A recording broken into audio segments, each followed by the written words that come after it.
നനയ്ക്കാൻ തുടങ്ങിയ പിന്നെ മുടിക്കൊരു ഉള്ളൊക്കെ വെച്ചിട്ടുണ്ട്. പെണ്ണുങ്ങൾക്ക് മുടി അഴകാണെന്ന ഹരിയേട്ടൻ പറയാറ്. മുടിയുള്ള പെണ്ണുങ്ങളെ ഹരിയേട്ടന് ഒരുപാട് ഇഷ്ടവുമാ. അങ്ങനെ ഇഷ്ടപ്പെട്ടാണോ ഈ സുന്ദരിയെ ഹരി സ്നേഹിച്ചു തുടങ്ങിയത്? ആണോന്നറിയില്ല, എങ്കിലും മുടി ഒരു കാരണമാണെന്ന് എനിക്ക് തോന്നുന്നു. എന്റെ മുടിയെ പുകഴ്ത്തി ഹരിയേട്ടൻ എപ്പോഴും സംസാരിക്കാറുണ്ട്. ഇതിപ്പോ അമ്മയുടെ താളി ചികിത്സ കൊണ്ട് ഇതങ്ങ് തഴച്ചു വളർന്ന മടങ്ങി വരുന്ന ഹരിയേട്ടന് കണ്ണിന് സുഖമുള്ളൊരു കാഴ്ചയാവും.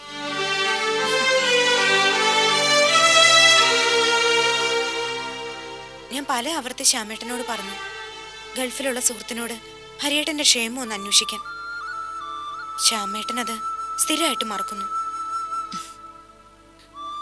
അവൻ എങ്ങനെ ഓർക്കാനാ മോളെ? അവന്റെ ചിന്ത മുഴുവൻ ഇപ്പോ.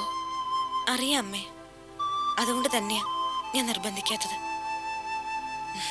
ശിക്ഷ കഴിഞ്ഞ ഹരിയേട്ടൻ മടങ്ങി വരും. പക്ഷേ ശ്യാമേട്ടന്റെ കാര്യം അങ്ങനെയല്ലല്ലോ. അമ്മുമോളെ കൈവിട്ടു പോയതല്ലേ. കഷ്ടം, ശ്യാമേട്ടൻ ഒരുപാട് നേറുന്നുണ്ട്. എന്റെ വേദനയൊക്കെ അതിലെത്രയോ താഴെയാ.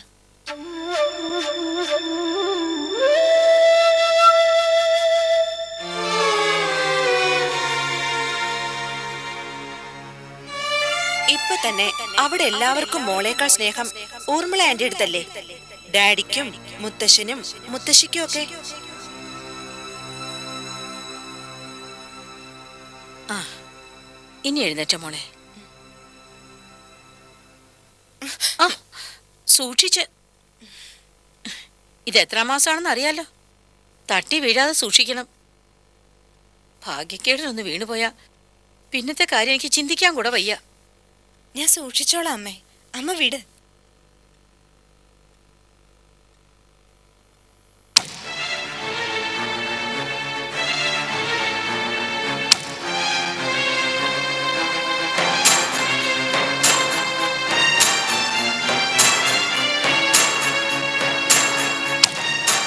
ആ കുഞ്ഞുവാവ ജനിക്കാതിരിക്കുന്നതാ നല്ലത്. അതിനുവേണ്ടി മോള് നന്നായി പ്രാർത്ഥിച്ചോ. തട്ടി വീഴാതെ നോക്കണം. ഭാഗ്യക്കേടൊന്ന് വീണുപോയാ പിന്നത്തെ കാര്യം എനിക്ക് ചിന്തിക്കാൻ കൂടെ വയ്യ.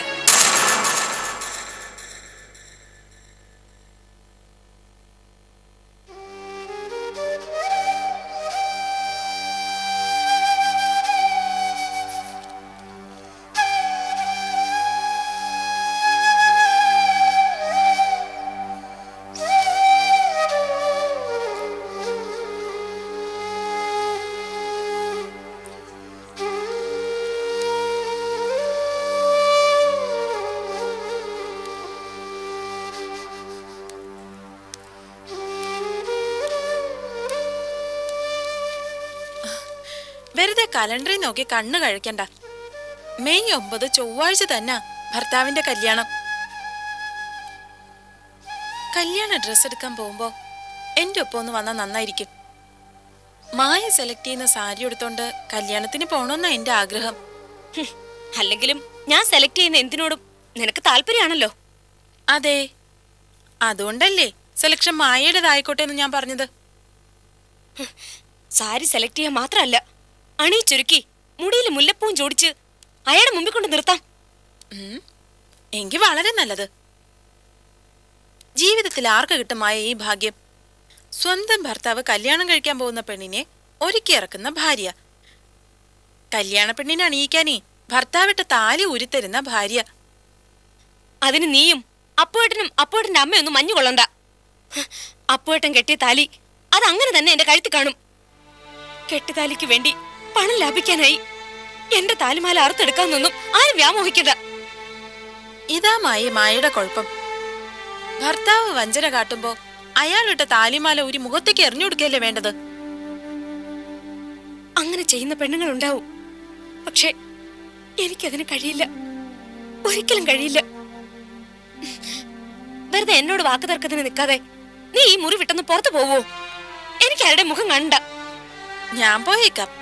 പക്ഷെ ഒരു കാര്യം, കല്യാണം കഴിഞ്ഞാ പിന്നെ ഈ മുറി കല്യാണ പെണ്ണിനും ചെക്കനും അവകാശപ്പെട്ടതാ. അപ്പൊ വാക്ക് തർക്കത്തിനൊന്നും നിൽക്കാതെ പൊന്നുമോൾ ഇവിടെ നിന്ന് ഇറങ്ങി തന്നേക്കണം. തരാം, അതിന് കല്യാണം വരെ കാത്തിരിക്കേണ്ട കാര്യമൊന്നുമില്ല. അതിനു മുമ്പ് ഇറങ്ങിത്തരാം. നല്ല കുട്ടി. എന്നാ കലണ്ടറിലേക്ക് നോക്കി നാളെ എണ്ണി കഴിഞ്ഞോ, വയറ് നിറയുന്നവരെ.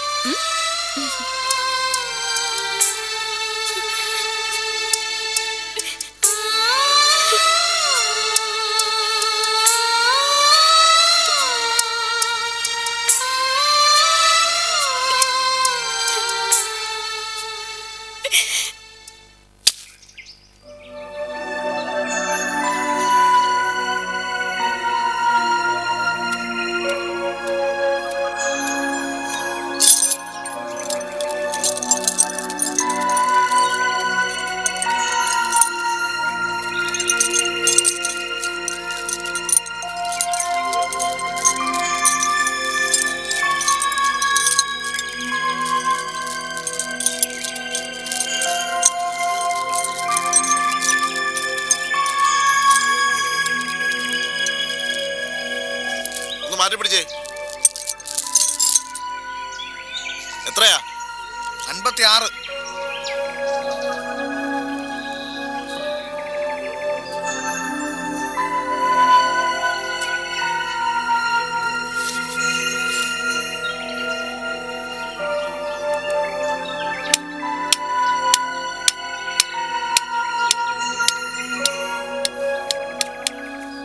അമ്മേ, 4-5 സെന്റ് എഴുതി വിൽക്കുന്നെന്ന് പറഞ്ഞിട്ട് ഇത് അത്രയൊന്നും അല്ലല്ലോ. എന്താ അമ്മ സർവ്വ സ്വത്തുക്കളും അവക്കാട്ട് എഴുതി വിൽക്കാൻ പോവാണോ? എടാ, വസ്തുവായിട്ട് എഴുതി കൊടുക്കാൻ പോകുമൊന്നുമല്ല. അങ്ങനെ കൊടുത്താ ആ ആട്ടക്കാരി ഇവിടെ കയറി കുടില് കെട്ടി താമസം തുടങ്ങും. പിന്നെ രാവിലെ എഴുന്നേക്കുമ്പോൾ കണി കാണുന്നത് അവിടെ വിശ്വരൂപമായിരിക്കും. ഇത് 6-7 സെന്റ് സ്ഥലം അതിര് തിരിച്ച് വിറ്റിട്ടേ അവക്ക് കാശ് കൊടുത്ത് ഇറക്കി വിടാനാ പരിപാടി. ഇവന്റെ എവിടുത്തുകാരെ? അതിന് അപ്പൂന്റെ 6 സെന്റ് പോരെ? എന്റെ പുരയിടത്തിൽ 1.5 സെന്റ് ഇവിടെ മാന്തണോ? ഓ ഇവന്റെ ഒരു കാര്യം. പോട്ടെ രാമകൃഷ്ണേട്ടാ, ഒരു നല്ല കാര്യത്തിനല്ലേ. ഇനി അവൾ ഇവിടെ തുടർന്നാ നമുക്ക് ഉള്ളതുകൂടി നഷ്ടപ്പെടുമെന്ന് മാത്രമല്ല, ജീവനും അപകടത്തിലാവും. ചേട്ടൻ വിഷമിക്കണ്ട. അധികം വരുന്ന സെന്റിന്റെ പണം വൈകാതെ ഞാൻ തിരിച്ചു തന്നോളാം. അതിന് ചേട്ടൻ എന്തിനാ ചിരിക്കണേ?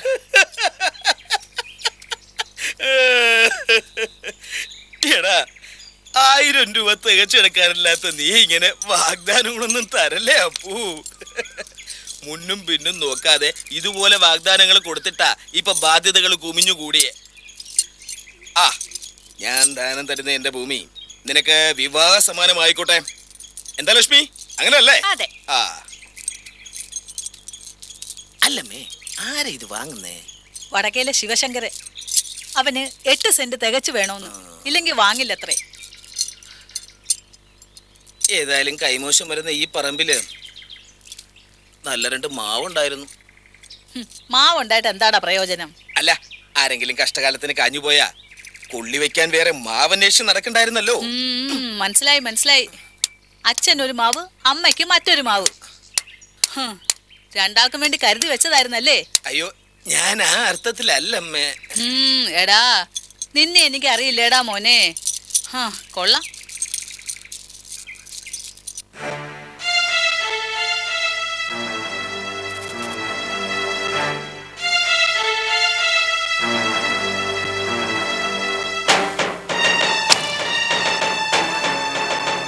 ആ കുഞ്ഞുവാവ ജനിക്കാതിരിക്കുന്നതാ നല്ലത്. അതിനുവേണ്ടി മോള് നന്നായി പ്രാർത്ഥിച്ചോ. തട്ടി വീഴാതെ നോക്കണം. ഭാഗ്യക്കേടൊന്ന് വീണുപോയാ പിന്നത്തെ കാര്യം എനിക്ക് ചിന്തിക്കാൻ കൂടെ വയ്യ.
ആന്റി ആഹാ അമ്മുക്കുട്ടിയോ?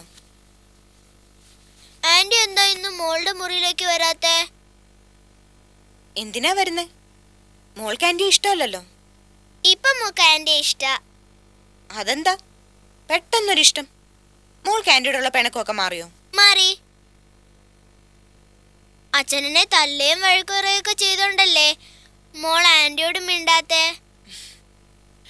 അച്ഛൻ അങ്ങനെയൊക്കെ ചെയ്തതേ മോളോടുള്ള സ്നേഹക്കൂടുതലും ഉണ്ടല്ലേ. മോളെ ആരെങ്കിലും തട്ടിക്കൊണ്ടുവന്നുള്ള ഭയം കൊണ്ടാ. മോളെ ആര് തട്ടിക്കൊണ്ടുപോവാന്? ഇല്ല, ആരും തട്ടിക്കൊണ്ടു പോവില്ല. എന്നാലും അച്ഛനൊരു പേടി. അച്ഛനെ സ്നേഹിക്കാനും സ്വപ്നം കാണാനും ഒക്കെ ഈ ഒരു താമരക്കുട്ടിയല്ലേ ഉള്ളൂ. കുഞ്ഞാവ് കൂടി ജനിക്കുമ്പോ രണ്ടുപേരാവും അല്ലേ?